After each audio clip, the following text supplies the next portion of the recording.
Hi everyone, well this is a bonus video of another painting of the calla lily, but this time we're just painting the single lily, the portrait of this gorgeous flower surrounded by purple. It is Easter weekend as I'm releasing this, so I created this with a Bible verse written on the side celebrating Jesus rising from the dead, his triumph over death and the grave, and then surrounded by purple representing his royalty.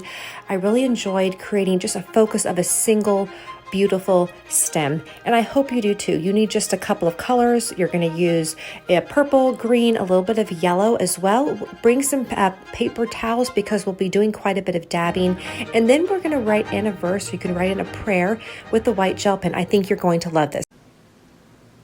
Hey everyone, Melissa here, and I am so happy to be with you. I thought I would record another video of the more simple Easter lily. I actually really like this one. So we had just recently released these ones, these lovely Easter lilies, a little bit more loose, carefree. I have not been so concerned with getting the lily exactly right, and lilies are a bit harder to sketch out. And so if this one maybe was a bit much just with all the greenery, perhaps you would like something more simple. My goal really this week was to create videos and exercises where you could focus on a little bit of painting of some Bible verses and celebrate Easter. I know for me, I'm using some of this, my quiet time this week of doing a little bit of painting, and painting helps just to calm down my heart and my mind. I often pray while I'm painting, and the Bible verse on the back, again, sometimes I'll even flip it over and write out a prayer of gratitude or thankfulness to the Lord of what his love, steadfast love means for me, what the resurrection means for me this year. It's a wonderful way to gift to someone as well, to slip this in the mail. But again, a little bit more of a simple painting. So I thought, let's go ahead and sketch this one out too. And I can show you if you feel intimidated. There is no need to be. As you can see, I'm far from being an amazing artist, right? I am just in the process of learning and loving and enjoying the process and doing it with what I have and the skills that I have, and not being too worried about what I am as an artist or what I'm not. So I just encourage you to do the same if you have a heart for creating. Okay, sorry, too much talking. Let's get going here. And what I'm going to do with this one is I'm actually going to use a pencil and sketch it, and then I'm going to end up erasing the pencil marks after this dries, so you'll see a little bit of what that looks like here, and then I added in just a bit of pen afterwards. But again, I am going off of one of the lovely lilies that my friends gave to me. I was just so grateful for them. So I'm going to go ahead, and I've got it, I'm looking at it, and I'm going to pull one of them out even so you can see it as well. I've got this lovely lily right here. You can see that beautiful way it turns around, which is really quite lovely. So we'll have that out, and I am going to then start sketching with my pencil. Okay, so here we go. I am going to start over here, and I am just going to go ahead and making sure you can see this. I'm going to come in just a little bit closer because the pencil mark is not as broad.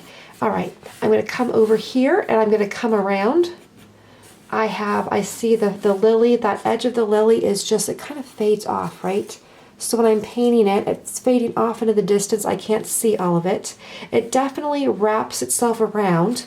So I'm going to do that as well, wrapping the flower around here, bringing that curvature that I see to the bottom.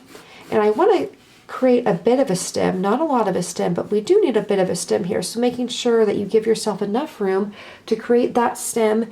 And then the other side of the beautiful lily, elegant lily, it comes back up and wraps back around. But once again, it's going off into the distance here a little bit. And then we have, on this particular flower, it's not quite as obvious, but I'm going to go ahead and create that inside. And if you look at it, if you look at this flower here, you can see that it pretty much lines up the inside, the yellow face, little head. It is really matching up to the interior of your stem, right? So wherever your stem is, just line it up so that they are just straight up, and that's going to create that look that we're looking for. I've noticed here, I'm going to go ahead and fill out, that was the under part of my flower right there. And so now I have a really lovely lily. So I'm going to go ahead, and I am actually going to start this time with my purple.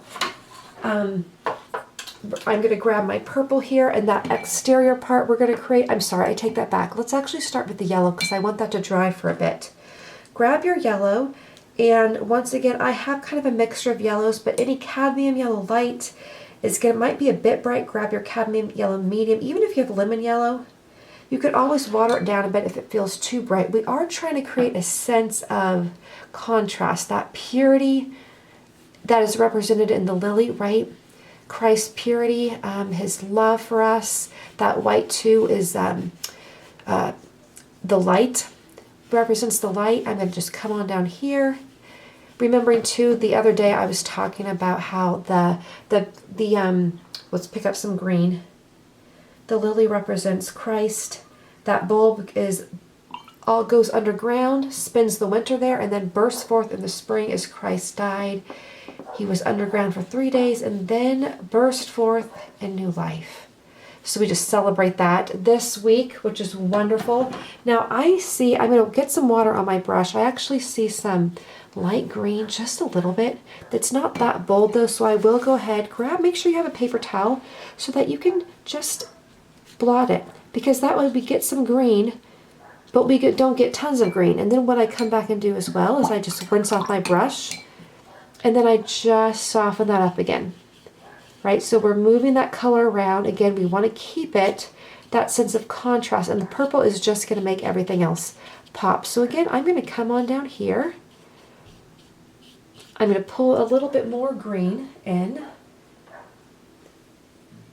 I'm going to put that right here, and we're just going to let that move around. That looks really good. Now what I am going to do as well, I'm going to start then with my purple. So if you have any purple on board, get it as pure as possible, not mixed with any other color. So I have the dioxazine purple. And I am going to go ahead and start painting around. Now be careful to leave a bit of a halo around your flower, because if you don't, what ends up happening is that purple is going to merge into our flower, and it is hard. I always say we can fix just about anything, but it is rather hard to fix this one. So keep an edge. We can always, once it dries, we can come back and make it come a little bit closer, or even expand our flower out. But you can see too, I am not necessarily covering up every spot. I'm letting that purple soak in. I want to create it a little bit dramatic. So remember, watercolor typically dries lighter. So go ahead and add on another layer of paint. We have our paper, nice and taped down so it's not going to buckle, or if it buckles a little bit, it's not bad. We can always put it under a stack of books. And I will kind of climb over here to where my curves of the flower are, and I am just being a little bit risky, but moving that around.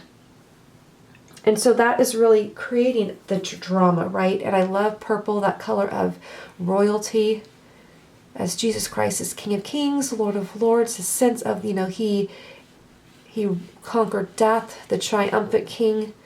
That royalty is a beautiful color around Easter time. Okay, lovely. So I'm going to come back around here.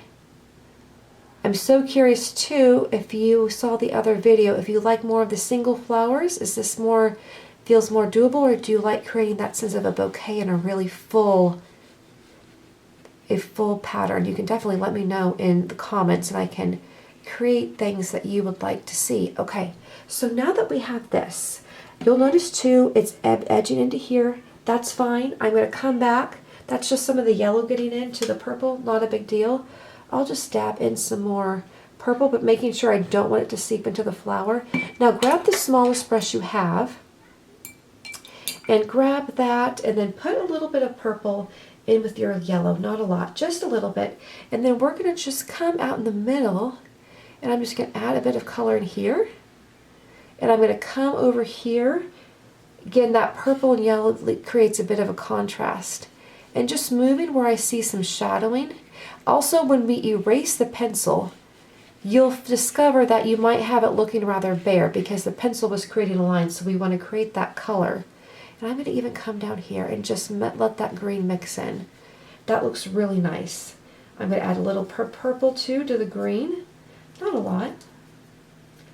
And then come down here and move that around. And that's about it. Now I'm going to even take the brush and maybe I'll put a little bit up there, but actually I think I'm going to let it dry. So go ahead and just let it dry now. Again, if you find that you have any water stains, just dab them, just like that, and that's going to take that away. Doesn't it almost look like a flame? I think it's absolutely lovely. If you want to even grab some lighter yellow, feel free to do that. Top it off with some of the lighter yellow. We can make that little sense of face a little bit bigger. Put a little bit more yellow up in here. And that's really lovely. We'll let it completely dry, and then we'll come back and erase the lines, and then we can write in our verse. And to write in the verse on the purple, you'll see that I have written it in with a white gel pen. And so the white gel pen is really going to make this pop. And I'm looking for where I put it. Here it is. So white gel pen, you can buy it at a craft store, just a couple of dollars. So that's going to look really nice against the purple. Okay, let's let this dry. Again, if you notice anything happening where you're like, I just need some more purple there, feel free to go back around, grab some more purple where it seems to be fading, and just, add that in. The darker the purple, the more easier it's going to be to see the white of the letters. And if you want to create one side that's darker for a sense of contrast, that's going to be lovely too. All right, you guys. Well, and I hope you enjoyed this. I'll show what it looks like at the end. And I hope you have a wonderful rest of your Easter week. Okay, we're back. I wanted to come back and show you what this is going to look like now. So everything is nice and dry. I'm going to come up here just a little bit. And I am going to go ahead and take my eraser and just erase the pencil mark. Okay, and so you'll notice too when you erase yours, all of a sudden, those pencil marks, oh, look at this, making a mess, may have created more of a line and a border than you realized. So in that case, just take one of your paintbrushes. I'm just going to take one of my small ones here, and we're going to go ahead and we're going to create a little bit of a border. I'm going to do a little bit with my black micron pen. So we're going to come through right here, bring that in, and I'm going to just add in just a little bit of detail right here on the stem of the flower. Do a little bit of line work here in my stem. Oh, I see a little bit more pencil mark. And really important to get rid of all that before you add any more paint. I'm going to just do a light mark there, and then right over here where I just saw a couple of shadows. So that's all I'm going to do right there. I'm going to come back in with the paintbrush then with the yellow and add in just a little bit more in here. Grab a little purple if you want to create that sense of contrast. Add a little bit more here. I'm going to go right up here and just move that yellow around, wanting again that contrast of the yellow against the purple. And I'm doing with this with a little bit more of the shadowy colors, coming back with the brighter yellow out down here in the green. And then I am going to grab a bit more green. Here we go. Just move that up, move that through. Now the other thing is, now that our purple is dry, if you wanted to spread your yellow out and just create that sense of that thick flower moving around, go ahead and do that now. There we go. That's looking really nice. Now again, if you at all think that's a bit too much color, go ahead and just dab it out just like that. Now let's go ahead and we are going to take off this tape and make sure when you take it off, we're kind of holding the side so that we don't lose. Sometimes that paint peels off too. The paper peels off. Doesn't that look lovely with that border? I just really like that. The other one I didn't have that border, so that just looks really nice. Now, one thing I'm noticing too, I'm going to grab a little bit of purple up here, and I'm just going to add a bit of purple right to create a little bit more of a a solid line. Now what I'm going to do, and you can do this too, is you're going to take that gel pen, make sure it's in an area that's all dry, and you can write a Bible verse on the side. I am just going to write a very simple one. I'm going to go ahead, and I have the book of Mark out right here, and we have when he's talking to Mary Magdalene, and the angels tell her, do not be alarmed. You seek Jesus of Nazareth, who was crucified. He has risen. He is not here. And I am simply going to write down, we could put that right here. He is risen. And I'm going to put it over on the side. He is risen. He is not here. And I think, yes. And it's not too bold. Right? You can't see it really good, but I kind of like that subtleness of that. But go, and then I'm going to put ... but go and tell. And again, just a little bit ... and that is Mark. And I'm going to put that over on the side, 16. And this is 6B. 6B, 6B, and 7A. And we're going to leave that right here. And you can see that is not, it's not too light, but I like that. You can read it a little bit. I like that faintness of it. It adds, right, a little bit of specialness. On this one, I have brought the purple all the way to the end and a little bit darker so it will show up a bit better. But that, again, you can also, if you'd like, turn on the back. You could write a whole segment of notes or even a prayer, another Bible verse, but a wonderful way to create an Easter watercolor sketch of just with using the symbolism of the lilies as well as that purple. I think this was really a fun one. I really like the boldness of this too, right? The boldness. Easter is a bold holiday. So I pray that you have a fantastic Easter Resurrection Sunday. I will see you back here next week. Have a very wonderful week.